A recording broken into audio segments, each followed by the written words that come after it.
Marcel Howard, bonsoir, bienvenue. Vous êtes trésorière de la Fédération générale des entreprises qui regroupe 3000 patentés.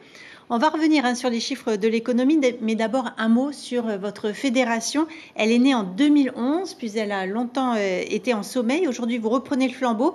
Vous voulez vous faire entendre. Quelles sont vos doléances? Alors, bonsoir à tous. C'est vrai qu'aujourd'hui, nous sommes dans une situation beaucoup incertaine parce que nous sommes quand même entourés de pas mal de petits porteurs de projets, des petits patentés, je veux dire, dans tous les secteurs, quels qu'ils soient. Bon, aussi bien mon secteur perlicole qui est aussi impacté par la situation actuelle. Et donc, nous avons essayé de mettre en place des solutions pour certaines, mais on ne peut pas non plus aussi, à notre niveau, on a besoin de soutien du pays, on a besoin d'être entendu. Qui sont les 3000 patentés que vous regroupez dans votre fédération? Les 3000 patentés regroupent les pensions de famille, donc authentiques, ATPA, ATP, APF. Nous avons aussi les artisans, nous avons aussi les agriculteurs, les pêcheurs, les éleveurs, donc les petits pelliculteurs comme nous autres, et d'autres petits métiers comme les électriciens, les petits réparateurs. Donc il y a quand même une masse de porteurs de projets, des petits patentés qui sont là. Et donc, qui souhaiteraient être entendus. Vous dites que les patentés dans les vallées et dans les îles doivent être davantage soutenus, accompagnés. Les dispositifs de la CCISM ne sont pas suffisants selon vous?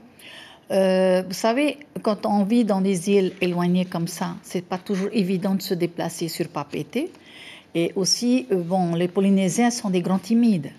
Et donc, quand il faut faire les démarches administratives, on est parfois obligé de faire appel à des personnes qui peuvent les aider. Et donc, souvent, quand il y a des retours qui n'ont pas pu obtenir les retours qu'ils espéraient, eh bien, ils sont découragés. Ils rentrent chez eux et puis ils laissent tomber. Donc, on a besoin de cet encadrement, de cet accompagnement pour pouvoir soutenir tout secteur dans le besoin. Vous attendez à une forme de reconnaissance. Vous aimeriez être reçu par la présidence. Par exemple, lors du séminaire organisé la semaine dernière avec les patrons, vous n'avez pas été sollicité. Ça vous a déçu?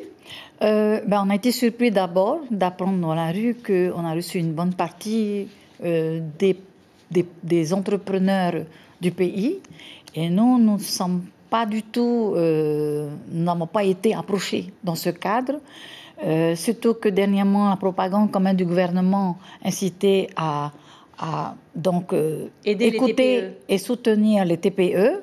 Et on aimerait bien que le gouvernement nous entende et nous écoute et nous reçoit parce que nous avons quand même des projets, nous avons quand même des métiers. Donc, on a besoin d'être soutenus. Et surtout que l'année dernière, nous avons mis en place Wahine Aratai, donc avec que des femmes. Il y a quand même 13 000 femmes patentées. Donc, nous essayons de mettre en place progressivement, soutenir aussi ces femmes dans leur secteur respectif. Et donc, il y a du travail derrière, mais on aimerait bien... Nous avons rencontré aussi le FEDOM dernièrement, le 13. Donc, on aimerait bien être soutenu aussi dans ce sens. Merci. Alors, un mot sur la perliculture, parce que c'est un peu votre secteur de prédilection.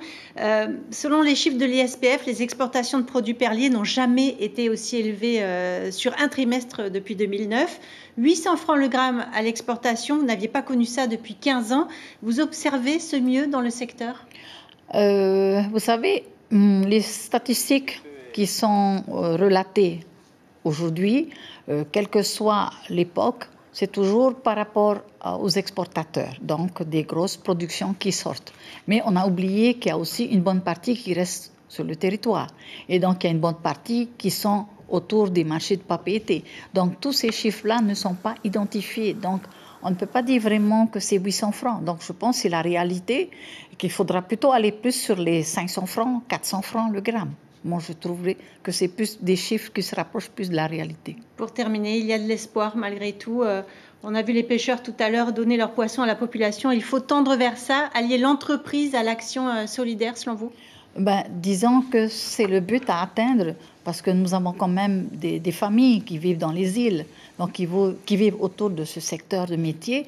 Et nous avons aussi des besoins de créer des secteurs aussi dans la pelliculture parce que ça fait quand même 60 ans que nous existons et que nous n'avons pas encore vraiment développé parce que nous avons besoin de greffeurs, nous avons besoin de mettre en place des greffeurs parce qu'avec les 300 greffeurs chinois qui sont rentrés, donc on a un petit peu oublié notre secteur. Donc on démarre il y a du travail il y a des propositions à faire et notamment il y a encore du boulot. Au président Broderson qui je pense vous entend ce soir. Merci beaucoup d'avoir accepté notre invitation, Marcel Howard. Merci. L'information en continu sur Polynésie la première, Internet et réseaux sociaux.